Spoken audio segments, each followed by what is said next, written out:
मैं बताता हूं कि हमारे मध्य क्या बात हुई थी। माता कुंती मेरे पास आई थी अर्जुन की सुरक्षा का वचन मांगने, और तुमने उसे स्वीकार कर लिया। ये स्वयं तुम उन्हीं से पूछ लो। बताइए राजमाता, मेरा क्या उत्तर था?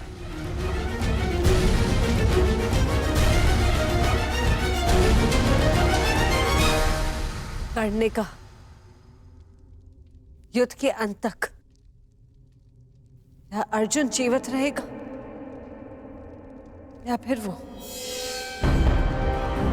उसने ये भी कहा कि वो अपने मित्र से वो नहीं मोड़ सकता। परंतु ये बस। और कुछ मत कहिएगा मामाश्री, कुछ मत कहिएगा।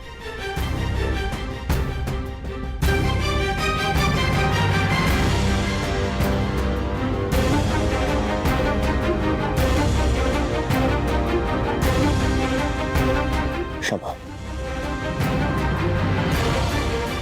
क्षमा कर दीजिए राजमाता। अपने अपने अपशब्दों के लिए मैं क्षमा प्रार्थी हूं। क्रोधवश में मैं स्वयं से नियंत्रण खो बैठा था। मुझे क्षमा कर दीजिए माता।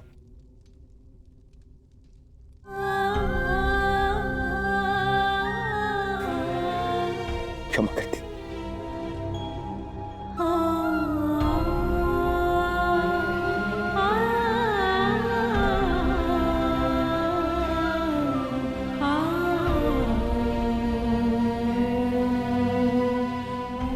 अब आज्ञा दीजिए युवराज। अब जब भी आपका आदेश आएगा तो आपका ये सेवक अपने प्राण थाली में सजाकर आपको अर्पित करने के लिए सामने आ जाएगा। बस एक निवेदन है कि फिर से मुझे निष्ठाहीन, कायर और द्रोही मत कहिएगा।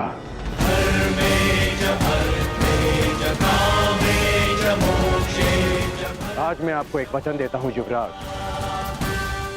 इस युद्ध के केवल दो परिणाम आएंगे। पहला, इस युद्ध के पश्चात आपके शीश पर राज मुकुट होगा। या दूसरा, इस कर्ण के धड़ पर शीश ही नहीं होगा। आज्ञा दीजिए।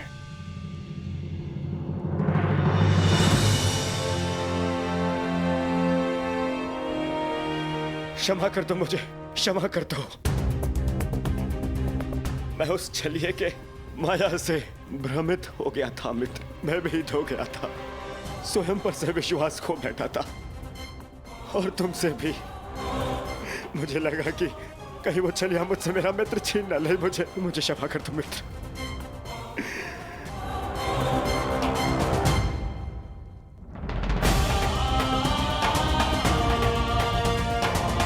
बस मित्र, बस।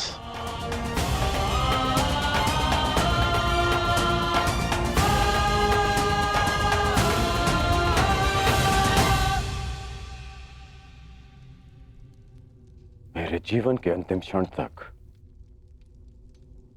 ऐसा नहीं होगा मित्र। तुमसे तुम्हारा मित्र मृत्यु अवश्य छीन सकती है,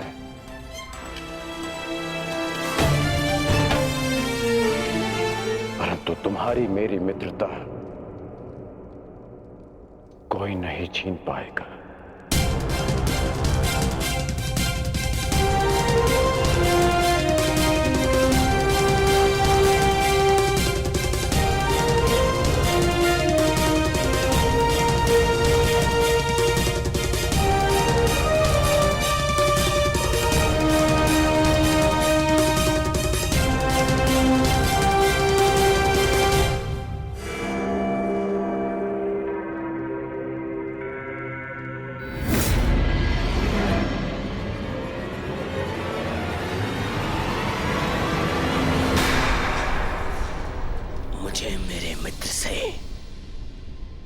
जीवन भर का आश्वासन मिल गया है मामाश्री। अब कभी मेरे मन में मेरे मित्र के विरोध में विष भरने का प्रयास मत करना। मेरा मित्र मेरे साथ है।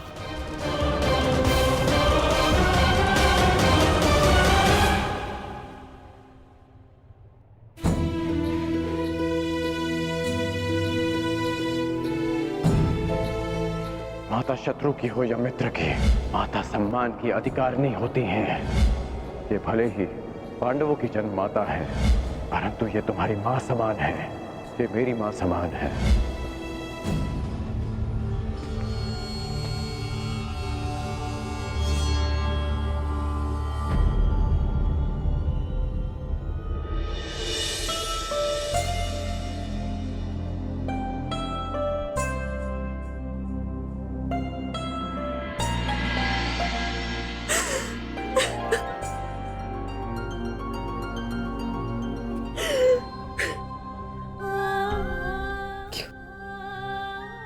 तुमने ऐसा किया? क्यों नहीं सत्य बताया दुर्योधन को? माता अपना कर्तव्य निभाने में असफल रहे, इसका अर्थ ये नहीं कि एक पुत्र भी अपना धर्म भूल जाए। पुत्र होने के नाते माता के सम्मान की रक्षा करना मेरा धर्म था। यदि सत्य सबके समक्ष आ जाता, यदि मैं आपको सत्य कहने से नहीं रोकता, तो केवल आप इस राज परिवार में अपना सम्मान नहीं खोती, अभी तो मैं भी स्वयं अपनी ही दृष्टि में गिर जाता।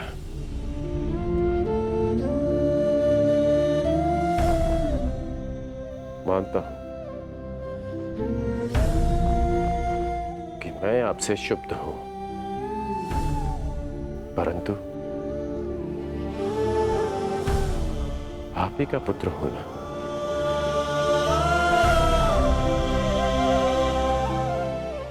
कर्मबद्ध हूं, पर धर्मबद्ध भी हूं।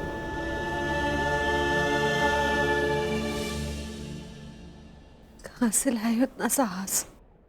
कैसे अर्जित किया इतनी पीड़ा सहने का सामर्थ्य? कैसे आई उदारता तुम्हारे हृदय में? तुम्हारा हृदय तो मां से भी विशाल है। कौन हो तुम? कौन हो? जन्म से सूर्य पुत्र कौन्तेय, परंतु कर्म से एक सूत पुत्र राधे कर्ण।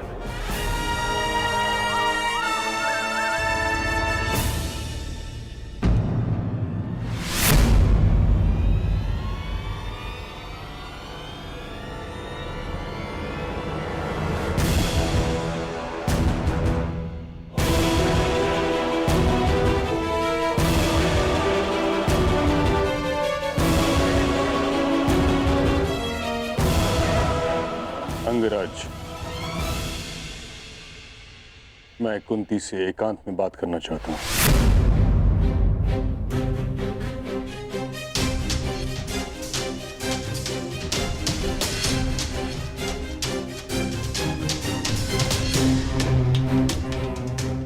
अवश्य।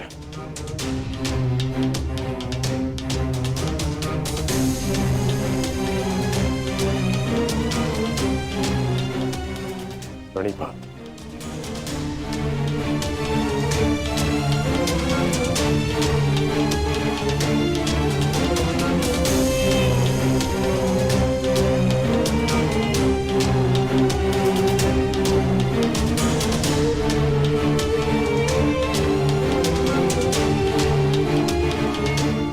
धात्री, क्षमा चाहती हूँ। तुम क्यों क्षमा मांग रही हो पुत्री?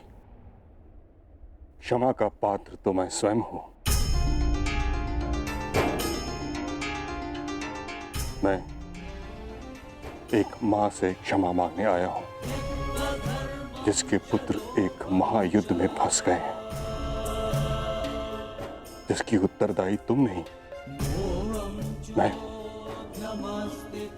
ही क्या, समस्त महारथी, आचार्य, हम सभी, हम इस युद्ध को रोकने में सक्षम थे, परंतु रोक नहीं पाए। इस बात से मन संतुष्ट है कि तुम्हारे सभी पुत्र धर्म के पक्ष में हैं। यदि उनमें से कोई एक भी मेरे पक्ष में होता तो मैं उसकी रक्षा के लिए कुछ भी कर सकता था।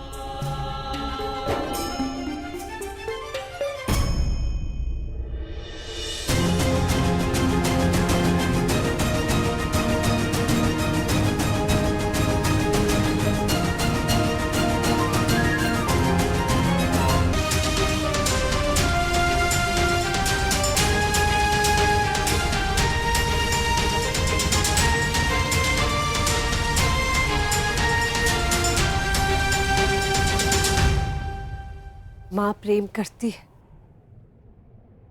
और पिता न्याय करते हैं।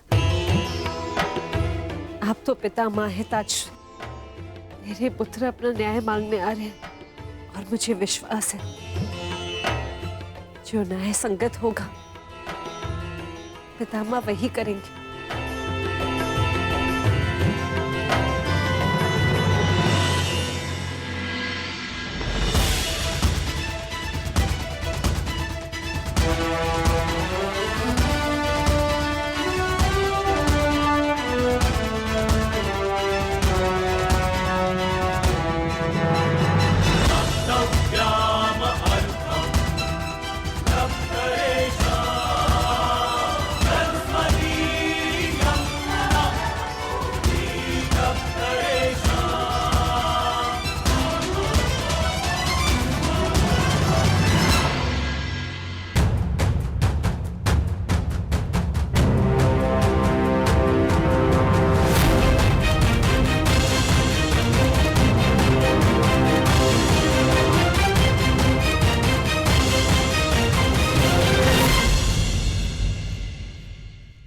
माता, क्या आज मैं आपसे कुछ मांग सकता हूँ? हाँ पुत्र, अवश्य। जिस युद्ध में मैं आज जा रहा हूँ माता, वहां या तो मैं विजयी होके लौटूंगा और या फिर वीर गति को प्राप्त हो जाऊंगा। जीवित वापस आने की और वीर गति को पाने की संभावनाएं समान है माता। यदि जीवित वापस आया तो कोई बात नहीं, परंतु वीर गति पाई तो सदा एक घाव मन में रह जाएगा माता। घाव की मेरी माता ने कभी मुझे देखा ही नहीं और मृत्यु के पश्चात भी उन्हें मेरा मुख स्मरण ही नहीं होगा। माता, बस एक विनती है, युद्ध से पूर्व एक बार, बस एक बार मुझे अपनी दृष्टि से देख लीजिए माता। बस एक बार अपनी माता की ममता भरी दृष्टि अपने आप के ऊपर डालना चाहता हूं माता। मैं जानता हूं पिताश्री के लिए ये संभव नहीं है माता, परंतु आप तो एक बार मुझे देख ही सकती माता। आपकी कृपा दृष्टि मेरे लिए आशीर्वाद होगी माता। बस एक बार।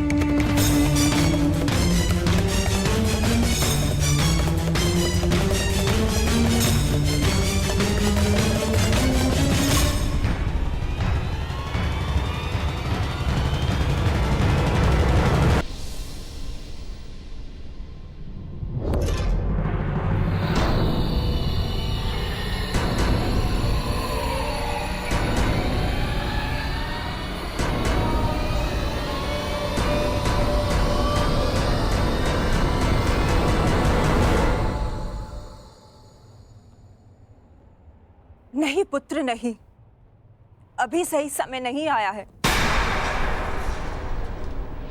परंतु ये माता वचन देती है कि जिस दिन तुम्हें मेरी दृष्टि की आवश्यकता पड़ेगी, उस दिन ये माता अपने पुत्र के लिए अपने पति को दिया प्रण भी भूल जाएगी।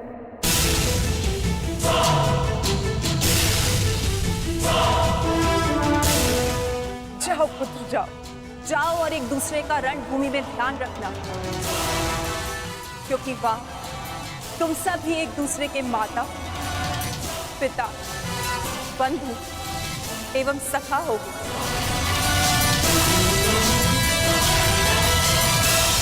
अब आज्ञा दीजिए और आशीर्वाद दीजिए। आज मुझे आपके आशीर्वाद की बहुत आवश्यकता है।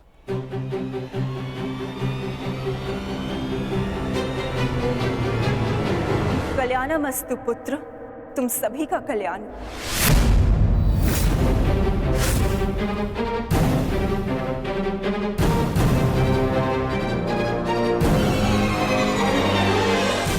आपने विजयी भव का आशीर्वाद नहीं दिया माता।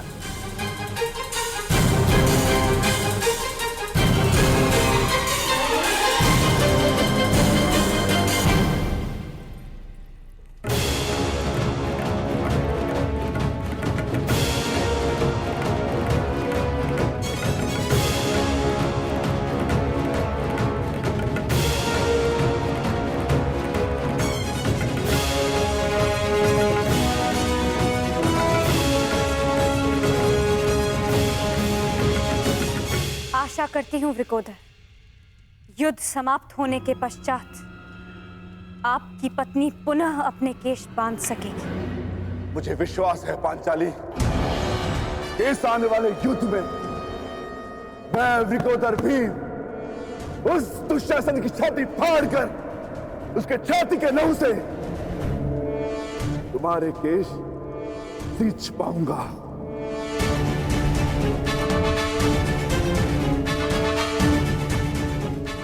हर हर महादेव!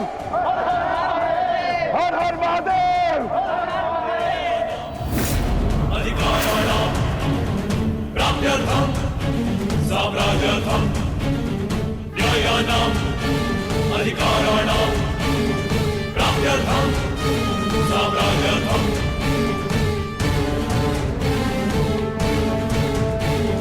गुरुकलहो क्रूरोपेशः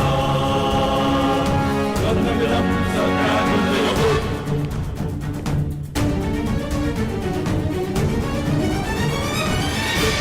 न्यायस्य अन्याये पुण्यस्य तथा च पापे योग्यस्य वा अयोग्ये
काष्ठं च काष्ठं च सभे याता महोरथो लक्ष्य भेदवान था।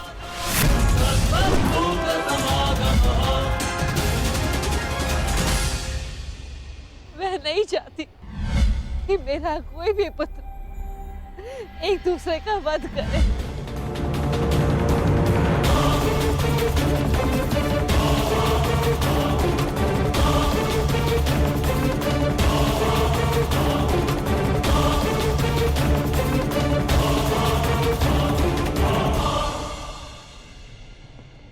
यही युद्ध की विभीषा है।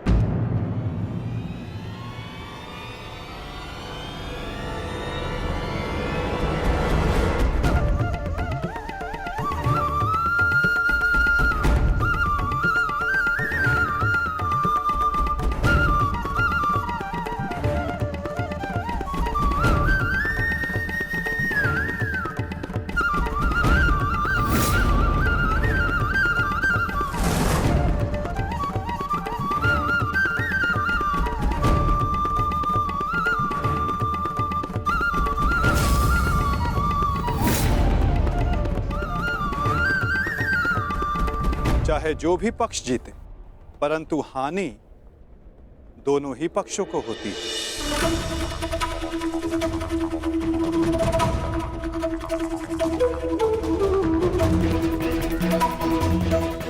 युद्ध की हानि तो उन्हें होती ही जो युद्ध में भाग लेते, और उन्हें भी होती जो युद्ध में भाग नहीं लेते।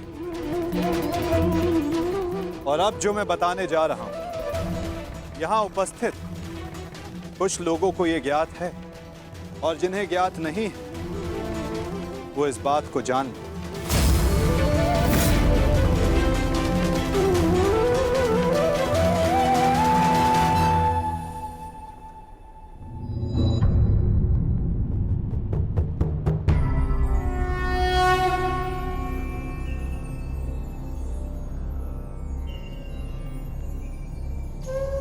इस युद्ध के लिए ये कुरुक्षेत्र की भूमि उचित क्यों है? सर्वप्रथम ये धरती कुरुवंश के अधिकार में आती, इसलिए इस धरती पर कौरव और पांडव इन दोनों का समान अधिकार है।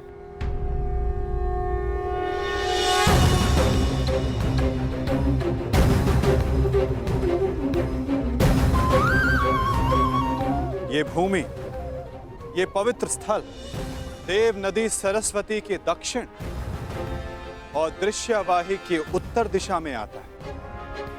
ये भूमि, ये भगवान परशुराम के यज्ञ कुंडों से घिरा हुआ है, और उन भगवान परशुराम के 3 शिष्य भी इस युद्ध में भाग ले रहे हैं। महर्षि कुरु ने बरसों तक इस भूमि को जोता और देवों से यह वरदान प्राप्त किया कि जो भी इस भूमि पर मृत्यु प्राप्त करेगा उसे मुक्ति मिलेगी, स्वर्ग मिलेगा।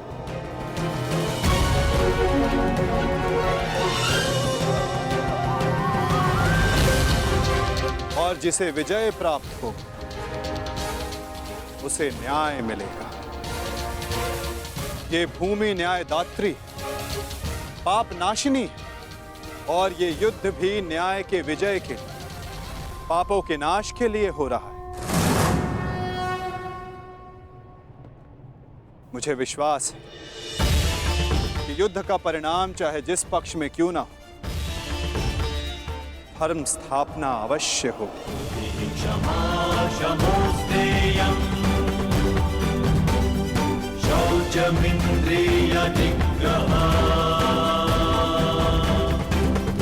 आज से 1 सप्ताह के बाद युद्ध की तिथि निर्धारित हुई। दोनों ही पक्षों के पास युद्ध की तैयारियां करने के लिए 1 सप्ताह का समय है।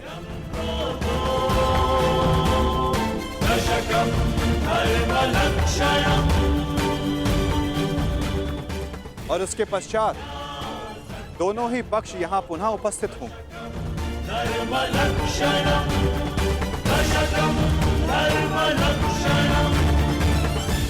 युद्ध के नियम निर्धारित करेंगे, फिर आरंभ होगा महाभारत का।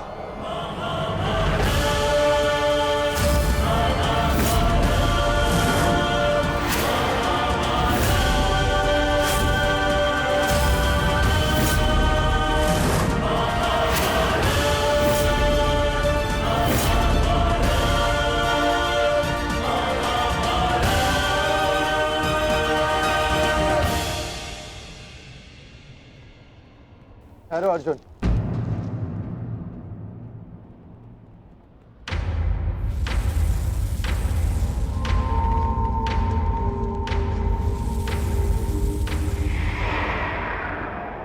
युद्ध से पहले भी आप हमारे श्रद्धेय थे, युद्ध में भी होंगे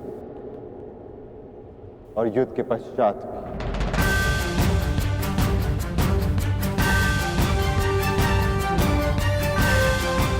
प्रणिपात। आयुष्मान भव।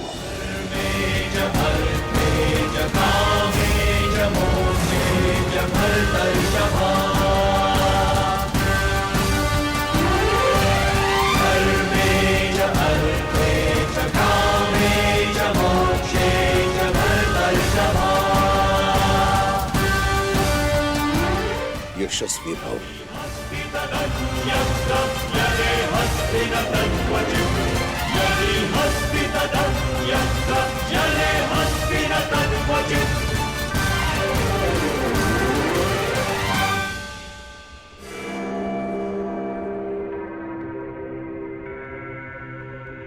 ये क्या था पितामह, जिन्हें हम युद्ध में परास्त करके उनका अंत करना चाहते हैं, उन्हें आप लंबी आयु का आशीर्वाद दे रहे हैं? ये दुर्योधन, जब छोटे आशीर्वाद मांगे तो उनको आशीष देना बड़ों का कर्तव्य है।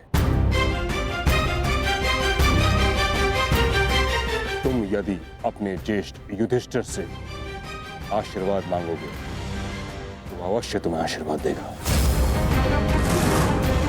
इतनी बड़ी सेना है तुम्हारे पास, मेरे केवल एक आशीर्वाद देने से तुम अपना आत्मविश्वास खो बैठे। तुमने जो चाहा तुम्हें मिला, वो सब कुछ तुम्हारे पास है जो तुम्हें चाहिए। मैं तुम्हारे पक्ष में इस युद्ध में खड़ा हूं, परंतु पांडवों को भी मेरे आशीर्वाद का अधिकार है।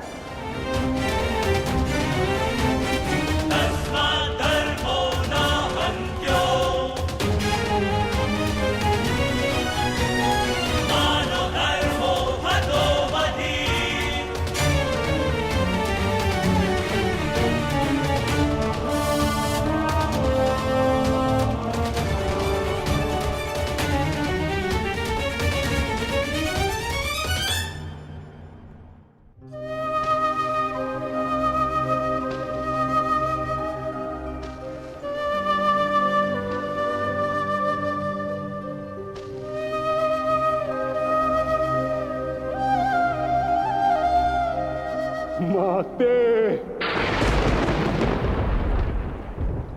प्रकट होइए माते। आपका गंगा पुत्र भीष्म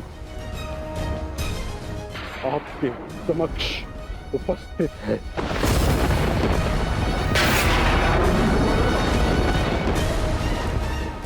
क्या मेरी आवाज आप तक नहीं पहुंच रही? समूचे संसार को अपने जल से शीतलता प्रदान करती हैं आप। आज अपने पुत्र के जलते हुए हृदय को शीतलता प्रदान करिए माते। प्रकट होइए। समझ गया मैं। आप मुझसे रुष्ट हैं, असंतुष्ट हैं। आप कर भी क्या सकती हैं? इस पथ का चयन अपने लिए मैंने स्वयं किया, यही मेरा दोष है। मेरा दोष वो प्रारब्ध है जिसने मुझे इच्छा मृत्यु का श्राप दिया है। मेरा दोष मेरी वो प्रतिज्ञा है जिसे मैं तोड़ नहीं सका।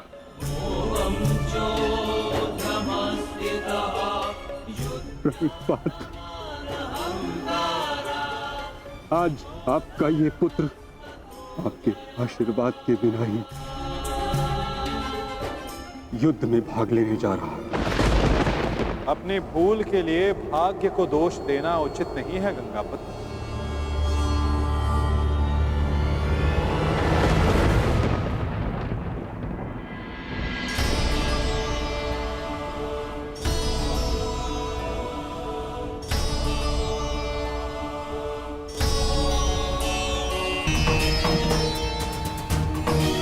मेरे समक्ष केवल एक योद्धा ही कहां खड़ा है। मैं तो उस पुत्र को, उस पितामह को देख रहा हूं जिसकी दृष्टि में अपराध बोध है और मन में पश्चाताप की अग्नि। सत्य कहा आपने। आप एक योद्धा को नहीं, एक अभागे को देख रहे हैं। मुझसे बड़ा अभागा इस संसार में कौन होगा। एक ऐसे युद्ध में भाग लेने जा रहा हूं जहां मेरे ही वंश के लोग एक दूसरे के रक्त के प्यासे हैं। भाइयों में प्रेम की जगह प्रतिशोध है, अहंकार है। बाण किसी ओर से भी चले, छाती मेरी ही छलनी होगी। रक्त किसी का भी बहे, हृदय मेरा रोएगा और मैं इस अनर्थ को रोकने के लिए कुछ भी नहीं कर सकता। जब आप रोक सकते थे तब आप मौन रहे गंगापुत्र।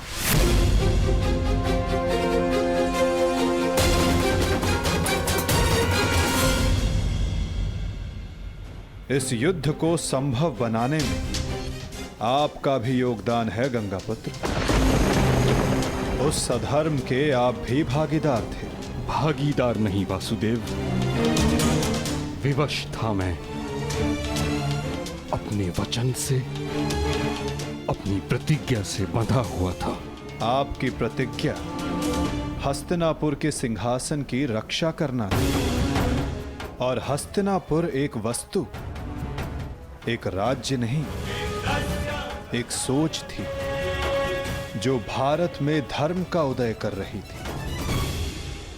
वचन या प्रतिज्ञा कभी उस कारण से अधिक बड़ी नहीं होती जिसके लिए प्रतिज्ञा ली गई है। आपकी प्रतिज्ञा का कारण था हस्तिनापुर की सुरक्षा, अपने वंश का यश, और आज आपकी प्रतिज्ञा हस्तिनापुर को, आपके वंश को कहां ले आई है गंगापुत्र। आपने हस्तिनापुर को ऐसा राजा दिया जो अपनी ही प्रजा के अश्रु नहीं देख सकता, ऐसा युवराज दिया जो अपनी ही भ्राताओं की संपत्ति से द्वेष रखता है। आपके इस वचन ने एक स्त्री का भरी सभा में सबके समक्ष मान मर्दन होने दिया। माता पिता अपनी संतान को वचन देते हैं कि वो उनका साथ देंगे, परंतु अपनी संतान को सही मार्ग पर रखना माता पिता का कर्तव्य होता है। यदि उचित समय पर आपका धनुष उठा होता, आपने अपना स्वर उठाया होता, तो आज संपूर्ण भारत महाभारत की चौखट पर ना खड़ा होता गंगापुत्र।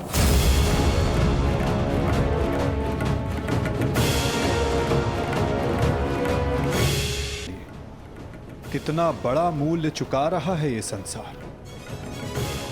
समय आ गया है कि उस प्रतिज्ञा को तोड़ दिया जाए, क्योंकि उचित और अनुचित की परिभाषा प्रतिज्ञा से नहीं, अंतरात्मा की पुकार से बंधी होती है गंगापुत्र। ये चुनाव आपका था और इसका फल भी आप ही भोगेंगे। अपने चुनाव के लिए आप स्वयं उत्तरदायी हैं गंगापुत्र, ना कि आपकी प्रतिज्ञा और ना ही आपका प्रारब्ध। ठीक कहा आपने वासुदेव। मैं अपने चुनाव का उत्तरदायित्व अपने सर लेता हूं। मेरा चुनाव है कि मैं अपना वचन तोड़ नहीं सकता। निराशा हुई मुझे ये जानकर। कदाचित इसके लिए पांडव आपको क्षमा कर दे, कदाचित याज्ञसेनी आपको क्षमा कर दे, कदाचित मैं आपको दोषी ना मानूं, परंतु इतिहास आपको इसके लिए कभी क्षमा नहीं करेगा गंगापुत्र।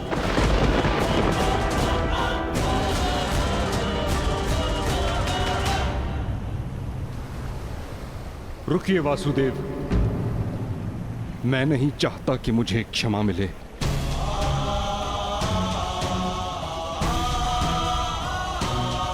वचन पूर्ण करने का पुण्य मुझे मिले न मिले, परंतु मौन रहने का दंड मुझे अवश्य मिलना चाहिए। मैं अपने निर्णय से असंतुष्ट हूं, परंतु इस बात का मुझे संतोष है कि पांडवों के पास वो अस्त्र है जो मुझे मेरी प्रतिज्ञा और मेरे श्राप से मुक्ति दिला सकता है।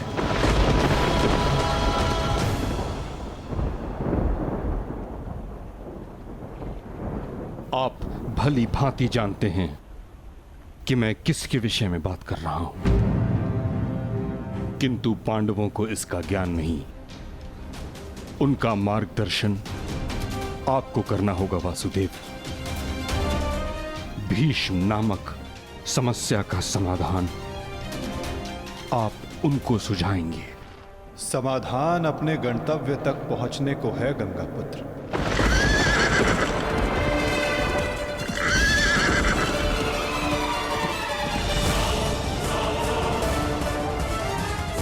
प्रणिपात।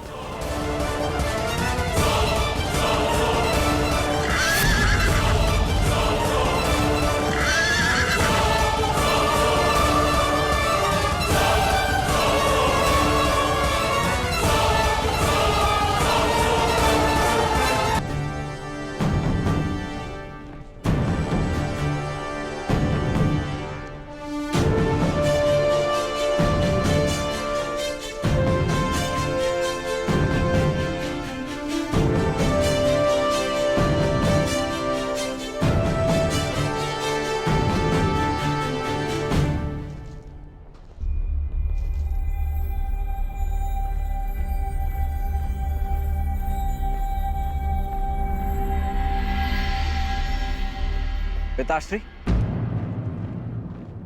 आप इस भूमि को प्रणाम क्यों कर रहे हैं? क्योंकि ये एक अति पावन भूमि है जहां मेरे गुरु परशुराम ने तपस्या की। परंतु अब ये एक युद्ध भूमि है। अब यहां तपस्या नहीं, शत्रुओं का संहार होगा। एक योद्धा के लिए युद्ध भूमि उसकी कर्म भूमि, धर्म भूमि और यज्ञ भूमि होती है। मंदिर के समान पवित्र होती है। परंतु पिताश्री, मेरी दृष्टि में ये सोच एक योद्धा को युद्ध में निर्बल बनाती है। मेरा मानना है कि योद्धा जब तक क्रोधित ना हो तब तक वो प्रहार नहीं कर सकता। नहीं, क्रोध में किया गया प्रहार शत्रु से अधिक स्वयं को हानि पहुंचाता है।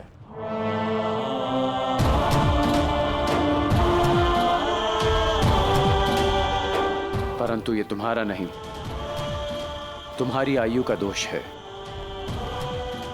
जब मैं भी तुम्हारी आयु का था तो ऐसा ही सोचता था। मेरे भीतर भी यही आक्रोश, यही क्रोध था। परंतु मेरे गुरु परशुराम ने मुझे सिखाया है कि कैसे अपने क्रोध को अपना शस्त्र बना, अपनी दुर्बलता नहीं, कि कैसे शांत मन से उस क्रोध को प्रहार में परिवर्तित करना चाहिए। पुत्र, जब भी शत्रु सामने हो तो दृष्टि में अवश्य क्रोध रखो, परंतु मन शांत रहना चाहिए। परंतु पिताश्री, आज जो मैंने देखा वो तो कुछ और ही था। जब आप पांडवों के समक्ष थे, आपके दृष्टि में क्रोध नहीं था। कोई योद्धा कैसे अपने शत्रुओं को कोमल भाव से देख सकता है?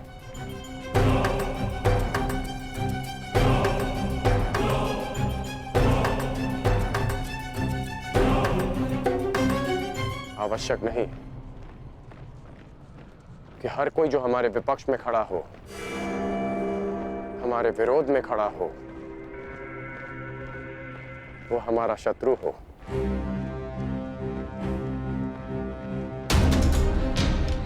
शत्रु हमारे भीतर होता है, जो बीते कर्मों का फल बनकर हमें सर्प की भांति डसता है।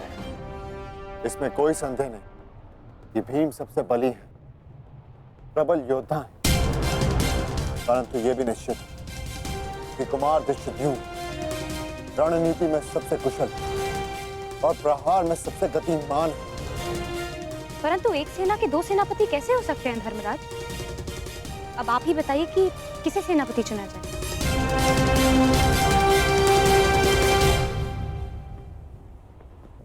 मेरा निर्णय यह है कि हमारी सेना के नेतृत्व के लिए सबसे अधिक योग्य एक विकल्प शेष है युधिष्ठिर।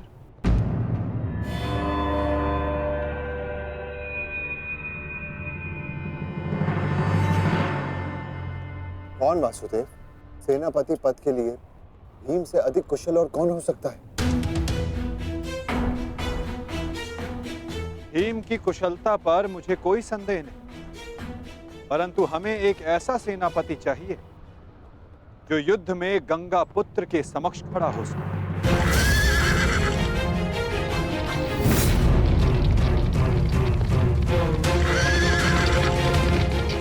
वो जिनके कारण युद्ध में विजय हमारी हो,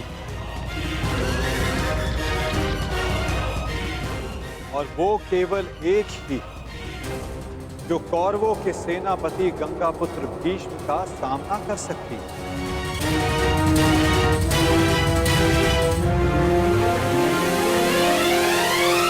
शिखंड।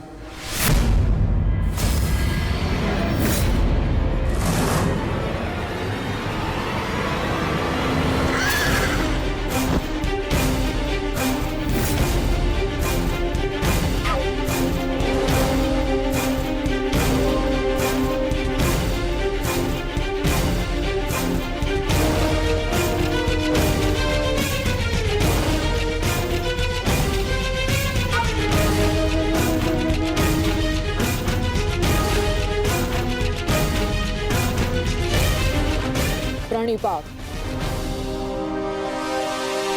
ये युद्ध केवल आपका नहीं, मेरा भी है। हर उसका है जिसको कौरवों के अन्याय से कष्ट हुआ है। और मैं वचन देती हूं, कौरवों को परास्त करने के लिए मैं पूरा प्रयास करूंगी। हर हर महादेव! हर हर महादेव! हर हर महादेव! हर हर महादेव! हर हर महादेव!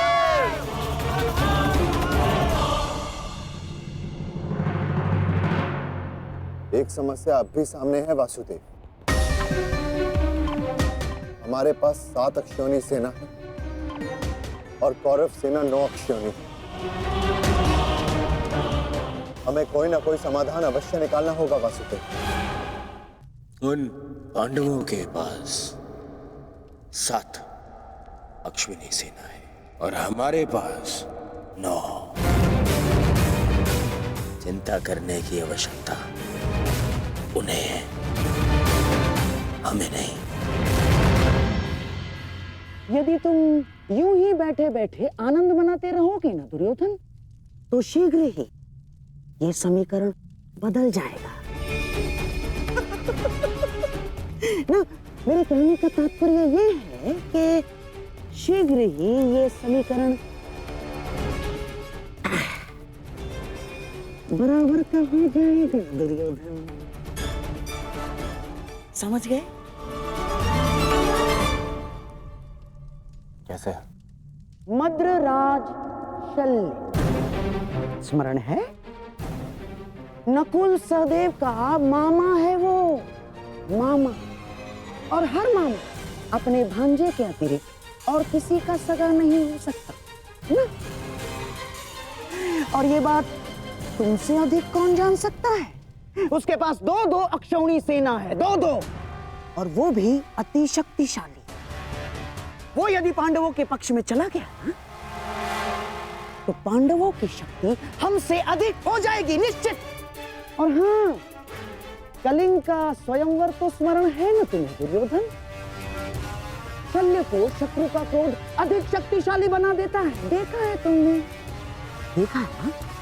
और हाँ, मैंने तो ये भी सुना है कि शल्य सेना का हर एक सैनिक शल्य की इस विद्या में थोड़ा कम, थोड़ा अधिक कुशल है। ये तो चिंता का विषय है मामाश्री। नहीं होना चाहिए। शल्य को अपने पक्ष में कैसे किया जाए? है, मेरे पास एक योजना है दुर्योधन।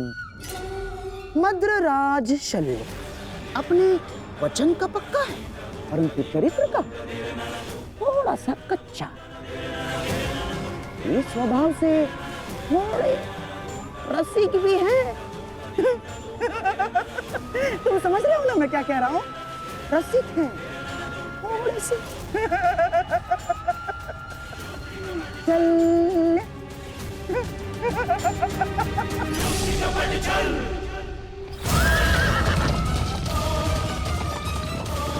शीघ्रता करो सारथी, पांडु के शिविर तक पहुंचने में और कितना समय लगेगा? हम शीघ्र ही वहां होंगे महाराज।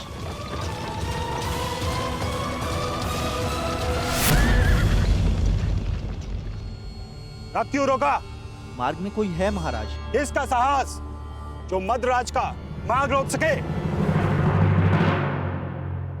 मद्रराज की कोई सूचना अनुजो? अब तक मामाश्री का कोई समाचार नहीं आया है। समझ में नहीं आता किस कारणवश उन्हें इतना विलंब हो रहा है। प्रतीक्षा केवल दुर्बल करते हैं नकुल, योद्धा केवल प्रयास करता है। युद्ध आने को है, कहीं ऐसा ना हो कि तुम प्रतीक्षा करते रह जाओ और शत्रु अपने प्रयास में सफल हो जाए। अभी युद्ध के नियम निर्धारित नहीं हुए हैं। किसे क्या, कब, कहां, कौन सी अनहोनी हो जाए।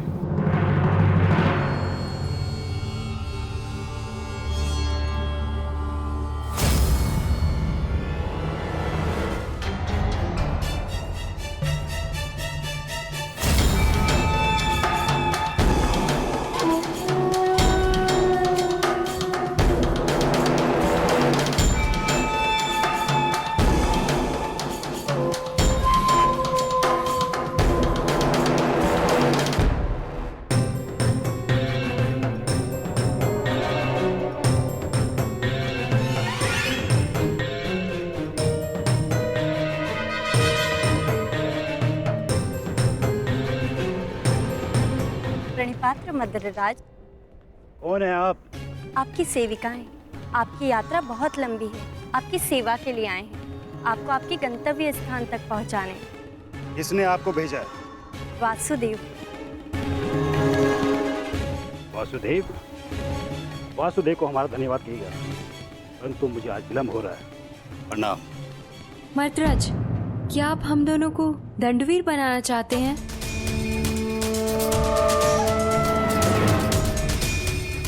और वैसे भी युद्ध प्रारंभ होने में अभी कुछ दिन शेष हैं। मद्रराज, कहीं आप ये तो नहीं मानते कि हम इतने सुंदर नहीं हैं कि आप हमें आपकी सेवा का अवसर प्रदान कर सके? मद्रराज, युद्ध में जाने से पहले आपकी थकान का शांत होना बहुत आवश्यक है। तो क्या आप हमें ये अवसर प्रदान नहीं करेंगे?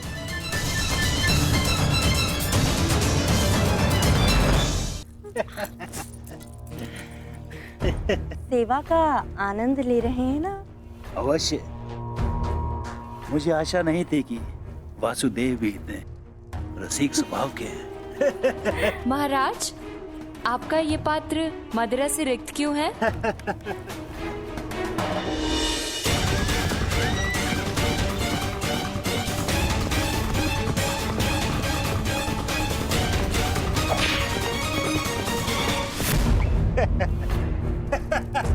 महाराज, हमसे क्या भूल हुई? अभी तो आप युद्ध का आनंद उठाते रहे, लेकिन हमें भी तो आप अपनी सेवा का आनंद लेने दीजिए।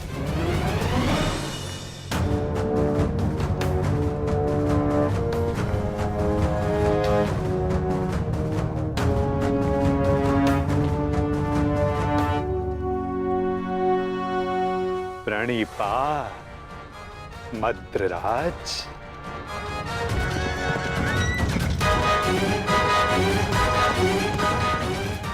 आशा करता हूं कि इस वासुदेव से अतिथि सत्कार में कोई त्रुटि ना रह गई हो।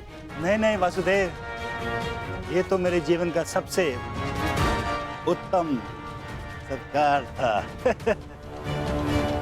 मैं अति प्रसन्न हूँ कि ये युद्ध मैं आपकी तरफ से लड़ रहा हूँ, और युद्ध के पश्चात मैं एक बार फिर से ये सत्कार लेना चाहूंगा।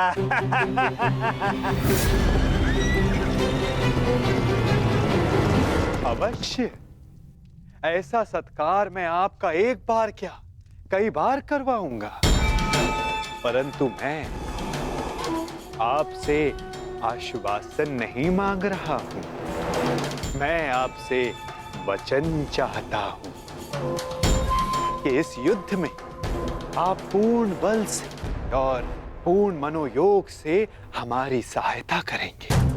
करेंगे ना आप मद्रराज? आपको मेरे आश्वासन पे संदेह है? तो ठीक है, मैं आपको वचन देता हूँ कि जिसने मेरा ऐसा उत्तम सत्कार किया है, मैं युद्ध के अंत तक उसके पक्ष से लड़ूंगा। मैं आपको वचन देता हूँ कि प्राण जाने तक मैं शल्य अपने अतिथि की ओर से अपने शत्रुओं का नाश करूंगा।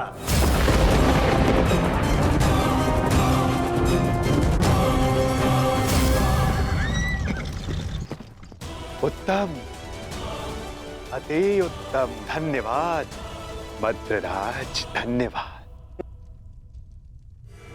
धन्यवाद मद्रराज, धन्यवाद।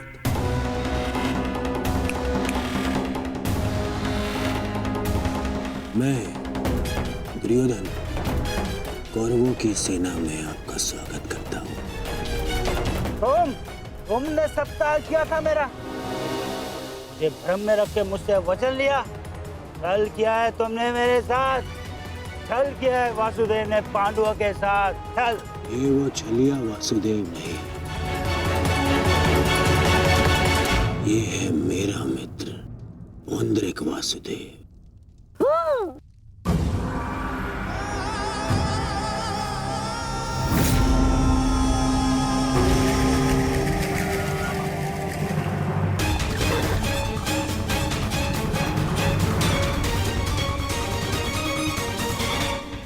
ये मामा श्री की सेना कौरवों के शिविर की ओर क्या कर रही है? ये सोचने का नहीं, बढ़ने का समय है। मैं तुम सबको महाराज शांत हो जाइए, शांत। आपने तो वचन दिया है, तो अब आपको कौरवों की ओर से ही लड़ना होगा, और युद्ध के नियमानुसार अपने ही पक्ष के योद्धा पर प्रहार नहीं करते मद्रराज, हैं? तो आइए, कौरव दल में आपका मैं शकुनी महारथी शल्य का स्वागत करता हूँ। तुम सब ने छल किया है, छल। देख लूंगा तुम्हें सबको।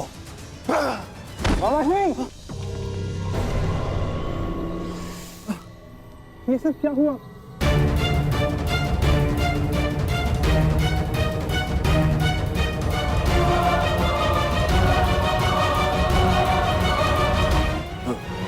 पुत्र नकुल, मैं मगधराज कदाचित हिचकिचा रहे हैं।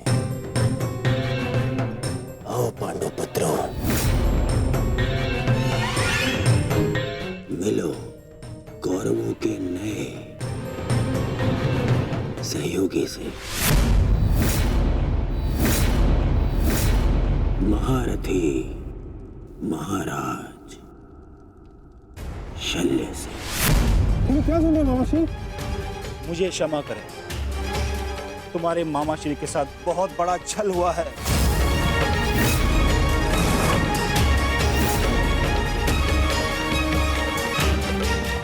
मुझे भ्रम में रखकर वचन लिया गया है मुझसे। भ्रम से ही सही, परंतु आप वचन के भार से बद्ध हैं मद्रराज। दुर्योधन, तुमने हमारे साथ छल किया है। मामाश्री ने सबसे पहले हमें आश्वासन दिया था। शांत विकोधर, शांत। पांडवों को आश्वासन मिला था, परंतु कौरवों को वचन मिला है विकोधर, वचन। और वचन वचन होता है, उसे तोड़ा नहीं जा सकता। परंतु यदि महाराज शैल्य वचन भंजक होने का कलंक अपने मस्तक पर लेना चाहते तो वो यहां से जा सकते हैं। परंतु युधिष्ठिर, तुमने तो इस युद्ध को धर्म युद्ध का नाम दिया है, तो क्या तुम अपने मामा का वचन भंग करने का अधर्म अपने मस्तक पर लेना चाहोगे? बोलो युधिष्ठिर।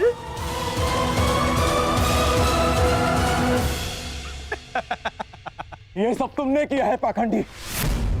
सावधान, सावधान सुन।